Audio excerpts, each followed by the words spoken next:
स्वास्थ्य सन्दर्भ कार्यक्रम हेरेर बस्नुभएका सम्पूर्ण नमस्कार। म तपाईहरू समक्ष उपस्थित भइसकेको छु। भगवान खोज्न गइन्छ मन्दिर, तर भगवान हुन् हाम्रा स्वास्थ्य कर्मी। तर उही स्वास्थ्य कर्मीलाई किन गराइएको छैन सन्तुष्टि?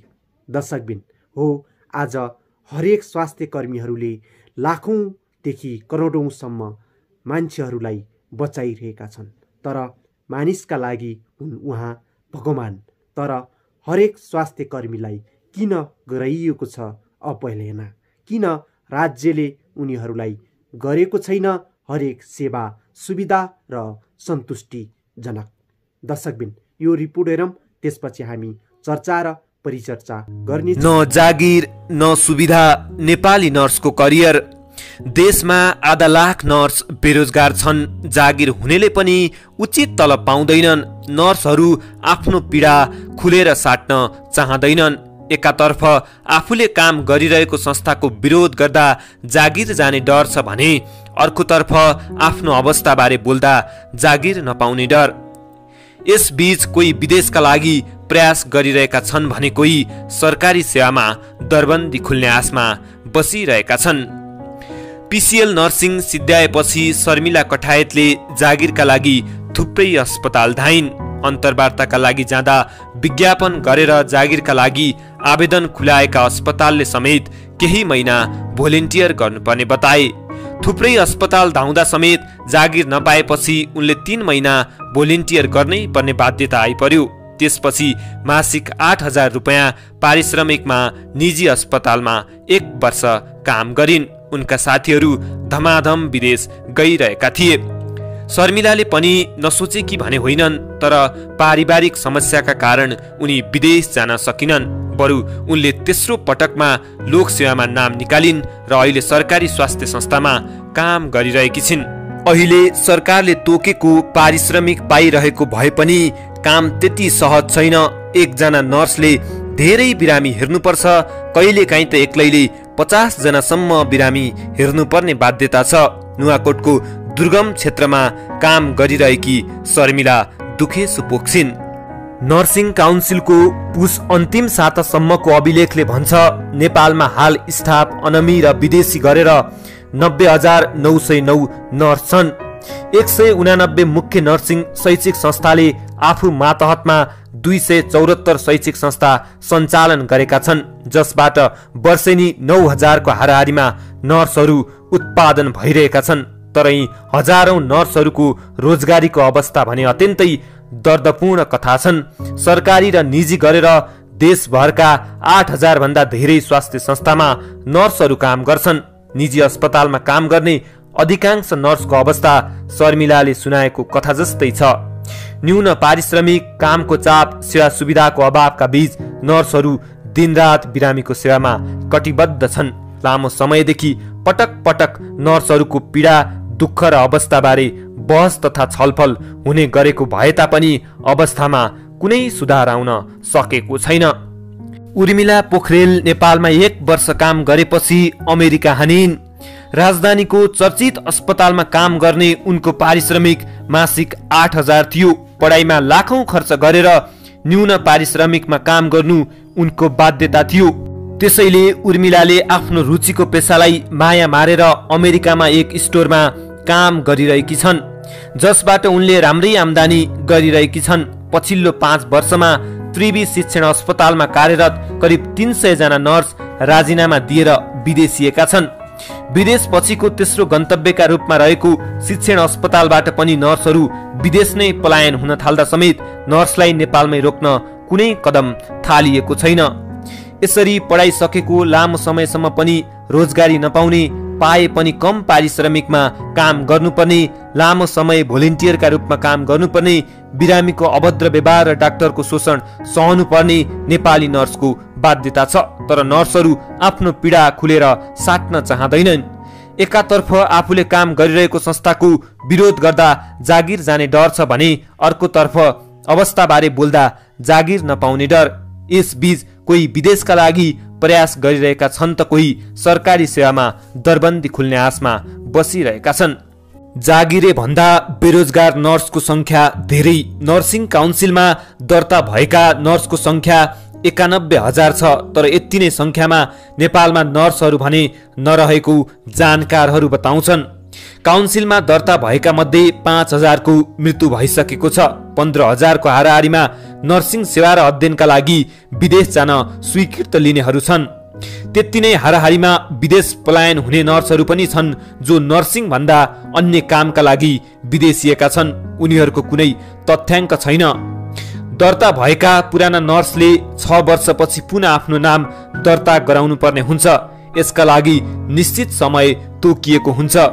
केही वर्ष अघिसम्म सो समय भन्दा पछि दर्ता हुन आउने नर्सहरूको नयाँ प्रक्रियाबाट दर्ता गरिन्थ्यो। हाल भने लेट फी तिरेरै पुरानै नम्बर पाउने व्यवस्था छ।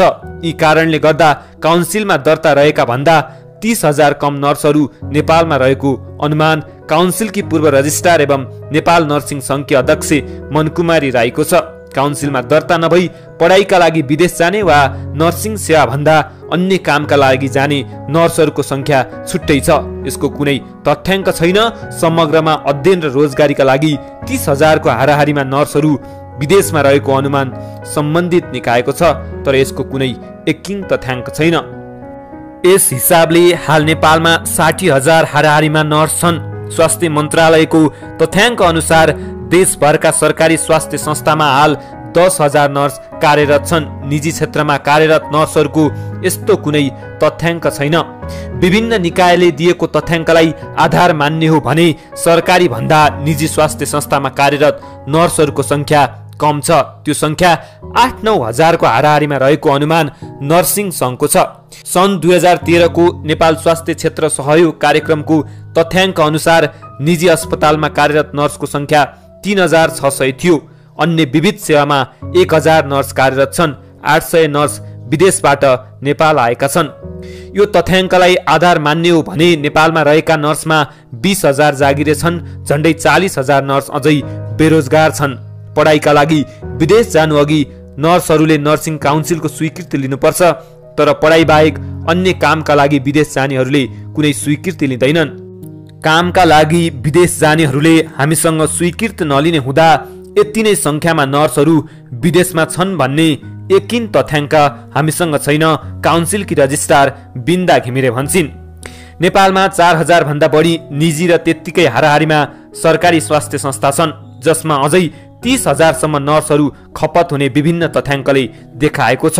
एकातर्फ स्वास्थ्य संस्थामा नर्सको आवश्यकता दिन प्रतिदिन बढ्दै गइरहेको छ भने अर्कोतर्फ बेरोजगार नर्सहरूको संख्या बढिरहेको छ।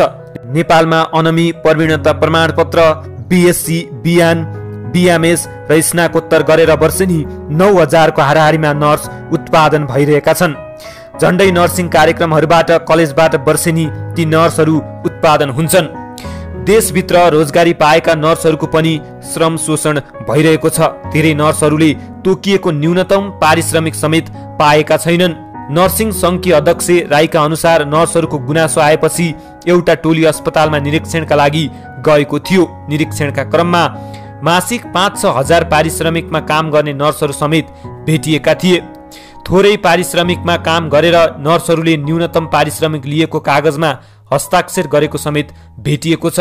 गत वर्ष चितवनको college of medical science and teaching अस्पताल नर्सहरूलाई मासिक 5,000 रुपियाँ तलबमा जागिरमा राखेको खुलासा भएको थियो। सरकारले न्यूनतम तलब 13,450 रुपियाँ तोकेकोमा त्यहाँ कार्यरत नर्सहरूलाई भोलिन्टियरको नाममा 5,000 रुपियाँमा काम राखिएको प्रमाण फेला परेपछि ठुलै हङ्गामा भएको थियो।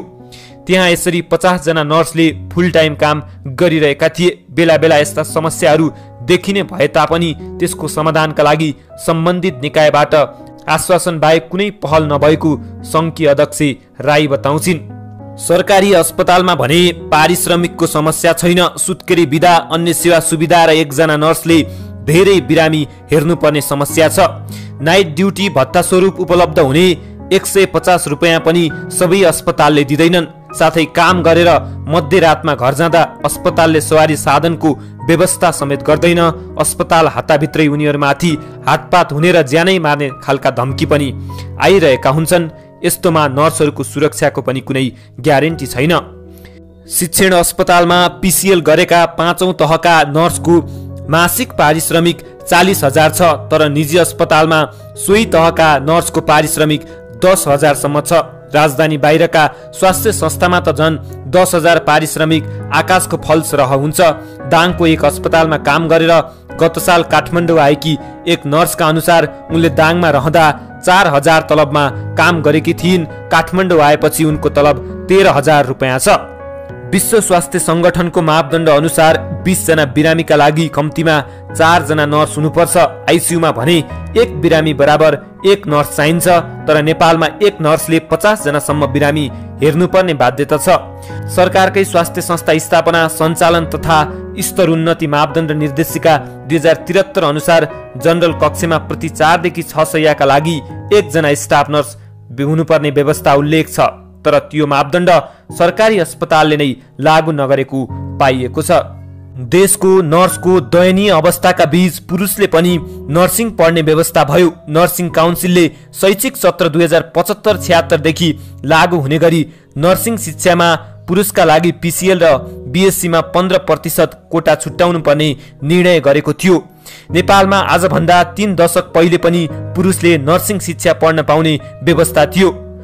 एक विद्यालय एक नर्स अवधारणा। सरकारले गत वर्ष एक विद्यालय एक नर्स कार्यक्रम सञ्चालन कार्यविधि 2075 ल्याएको थियो। बालबालिकाको नियमित स्वास्थ्य जाँच र उनीहरूलाई विद्यालय आउन प्रेरित गर्नका लागि यो व्यवस्था अघि सारेको थियो। यो कार्यक्रम लागू भएमा देशमा रहेको बेरोजगार नर्सको संख्या अन्त्य हुने अपेक्षा धेरैले गरेका थिए, तर एक वर्षमा यसको प्रभावकारिता खासै देखिएको छैन। देशभरका केही विद्यालयमा भने कार्यक्रम लागू भएको छ। शिक्षा मन्त्रालयको तथ्याङ्क अनुसार देशभर 35,500 धेरै विद्यालय छन्, जसमध्ये 300 विद्यालयमा यो कार्यक्रम लागू भएको मन्त्रालयको दाबी छ। स्वास्थ्य मन्त्रालय अन्तर्गतको नर्सिङ तथा सामाजिक सुरक्षा महाशाखाले स्वास्थ्य तथा नर्सिङ सेवा सञ्चालन कार्यविधि 2076 समेत तयार पारिसकेको छ। महाशाखाकी प्रमुख रोशनी टुइटुईले भनिन्, कुनै पनि नयाँ व्यवस्था आउँदा सबैतिर एकैपटक लागू हुनुपर्छ वा हुन्छ भन्ने नै छैन। स्थानीय सरकार बनेको छ, स्थानीय तहका विद्यालयहरू त्यही मातहत छन्। सबैले बजेट व्यवस्था गर्दै नर्सहरू राख्ने व्यवस्था बिस्तारै सबैतिर लागू हुँदै जान्छ। धन्यवाद। हामीले भर्खरै मात्र एउटा भिडियो हेरे होला। त्यो भिडियोमा आधारित आज एउटा मात्र नर्स पीडित छैनन्, यहाँ हरेक स्वास्थ्य कर्मीहरू पीडित छन्। तर भनिन्छ मान्छेलाई हरेक स्टेपमा स्वास्थ्य कर्मी चाहिँदछ, तर किन गरिएको छ राज्यले स्वास्थ्य कर्मीलाई अपलेहना? हरेक सन्दर्भ तपाईँलाई थाहा भएकै कुरा छ। आज लाखौं करोडौं खर्च गरेर स्वास्थ्य कर्मी एउटा स्वास्थ्य कर्मी बन्दछ, तर यहाँ हरेक स्वास्थ्य कर्मीले जुन खर्च गरेको पैसा सेवा त सदाबर गरिरहन्छ, तर हरेक पारिश्रमिक जोड्दा पनि उसले खर्च गरेको लागत उठ्दैन। कति दयनीय र कति दुखी छन् आजका स्वास्थ्य कर्मी। तर हामी यहाँ स्वास्थ्य कर्मी सन्दर्भ विषय आजको राज्यको महत्त्वपूर्ण रहेको छ, किनभने हरेक स्वास्थ्य कर्मीहरूले न्याय पाउनु पर्यो। तपाईँ कोभिड-19ले गर्दा विश्व त्रसित भएको तपाईँहरू समक्ष अवगत नै छ, तर आज मान्छे घरभित्रबाट बाहिर निस्कन डराउँछन्, तर यहाँ स्वास्थ्य कर्मी आफ्नो ज्यान जोखिम राखेर अगाडि बढिरहेका छन् र हिँडिरहेका छन्। कति दुखी छन् आजका स्वास्थ्य कर्मी, तर उही स्वास्थ्य कर्मीलाई आज सेवा सुविधा भर्ता केही पनि छैन। हेर्नुहोस् त कति दयनीय र कति दुःख छ, कति सङ्घर्ष गरेर उहाँहरूले पढ्नुपर्ने हुन्छ। तपाईँ पढाइको सन्दर्भमा हेर्ने हो भने उहाँहरू पढिरहँदा हरेक ओजेटिभ गर्नको लागि हस्पिटल गइरहँदा उहाँहरूले फ्रीमा काम गर्नुपर्छ। कति दुःख छ, कति दयनीय छ, तर हरेक श्रृङ्खला स्वास्थ्य कर्मीहरूले झेल्नु पर्दछ र हरेक शिकार पनि हुन सक्छन् स्वास्थ्य कर्मी। कति रोगसँग लडिरहेका हुन्छन् उनीहरू, हरेक बिरामीहरूलाई स्टेपमा हरेक रोगको सन्दर्भमा उनीहरूले उपचार गराउँछन्, तर उपचार गराइरहँदा त्यो रोग आफूसँग बल्झिन्छ या बल्झिँदैन त्यो सन्दर्भ पनि स्वास्थ्यकर्मी सधैँ लडिरहन्छन्। दर्शकबिन, त्यस कारणले गर्दा आज हाम्रो नेपाल देशको राज्य मात्र होइन, हरेक राज्यको श्रृङ्खलामा स्वास्थ्यकर्मीलाई हामीले अगाडि बढाउनु पर्दछ र उहाँलाई सन्तुष्टिजनक बनाउनु पर्दछ। तपाईँलाई थाहा भएकै कुरा छ, आज पिसिएल लेभलका हरेक विद्यार्थी साथीहरू सिटिबिटी आवर्द पढिरहेका छन्, तर उहाँहरूको खर्च 8-10 लाख 10-15 लाख उनीहरू खर्च गरेर बाध्य छन् पढ्नको निम्ति। तर उहाँहरूको स्यालेरी हुन्छ 10 देखि 15 हजार, राज्यले तोकेको 20 देखि 25 हजार, त्योभन्दा बढी छँदै छैन। कति दयनीय छन्, कति दुखी छन्। बिचारा बुवा आमाहरूले आफ्नो छोराछोरीहरूको भविष्य सुन्दरको लागि र छोराछोरीहरूको हरेक इच्छा आकाङ्क्षा पुरा गर्नको लागि आज हरेक आफ्नो जीवन बन्दकी र हरेक घर बन्दकी र जग्गा बन्दकी राख्न बाध्य छन्। तर त्यो बन्दकी राखेको कहिले पनि उड्दैन यहाँ सेवा सुविधा भर्ता जोडेर पनि, तर बाहिर देश जान बाध्य छन्। आफ्नो बुबा आमालाई छोडेर पनि हरेक ऋणको श्रृङ्खला बनेका विद्यार्थीहरू कसरी टुलु टुलु हेरेर बस्न सक्छन्। आफ्नो बुवा आमाले आफ्नो भविष्यको लागि आफ्नो जिन्दगी बन्दगी राखे, तर बुवा आमाको खुसी र सुखीको लागि आफूले राज्य छोड्नै पर्ने हुन्छ।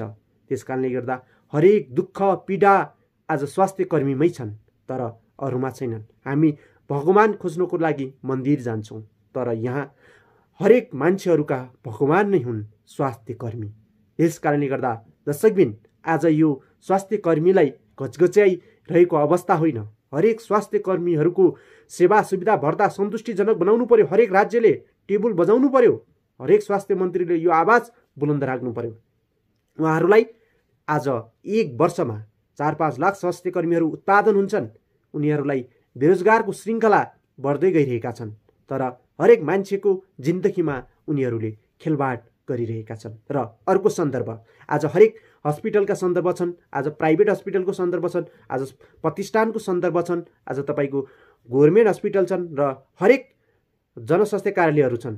तर त्यहाँ पाउच र पहुँचको भरमा कर्मचारीहरू नियुक्ति गरिन्छ। तर नियुक्ति कस्तोलाई गरिन्छ?